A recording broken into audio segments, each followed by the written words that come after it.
A yau insha Allah zan nuna muku da wani zazzafan sirri wadda mutane da yawa za su yi mamakin ganin haka din. Wannan sirri shine yadda ake canja fuskar mutum.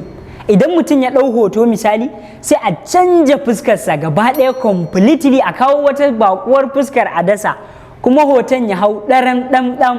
Kai in ka ga hoton zaka ce kai wannan ai ba ma canja fuska akai ba. Kuma wannan zazzafan sirri baya buƙatar wani gogewa ko ƙwarewa a ɓangaren photo editing kamar amfani da manhajar Photoshop ko Corel Draw da sauransu. Kusan kowa zai iya yin haka ɗin. Abu ne mai matuƙar sauri, mai matuƙar sauƙi, mai matuƙar arhari. Saboda haka in ba tare da ɓata lokaci ba, mu je in nuna muku wannan zazzafan sirri da na san zai burge ku. Da fari zaka shiga cikin link ɗin da na ajiye, zai kai ka ga wannan software ta DeepFake. Sai ka danna wannan file icon ɗin, sai ka zaɓi hoton da kake son canja ma fuska. Bari mu sa wannan hoton. Okay? Again kuma sai mu ƙara danna wannan file icon ɗin, sai mu zaɓi hoton fuskan da muke so mu manna. Bari mu canja shi da fuskan Shahrukh Khan. Okay? Ga hoton Shahrukh Khan mun zaɓa mun saka. So sai mu danna play icon. Sai mu je right click, sai mu taɓa copy path.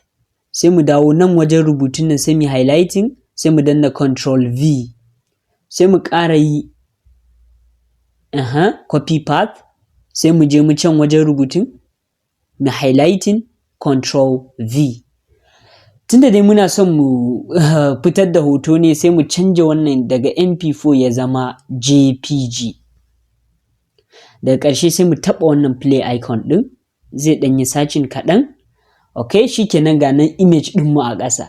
Idan muka yi downloading ɗin shi kamar yadda kuke gani, mun buɗe wannan hoton, shikenan ga nan fuskar Shahrukh Khan ta manne a jikin hoton da muka musanya, kuma ta hau daram dam kamar yadda kuke gani. Da fatan kun ƙari da kallon wannan bidiyo. Kada ka manta ka danna alamar like, ka yi comment, ka faɗi ra'ayinka, ka yi share saboda 'yan uwa da yawa su amfana, kuma kada ka manta ka yi following ɗina ta yadda duk sanda na ɗora bidiyo za ka gani. Ni ne naku wannan yaron Habibu Fasaha. Na gode sosai.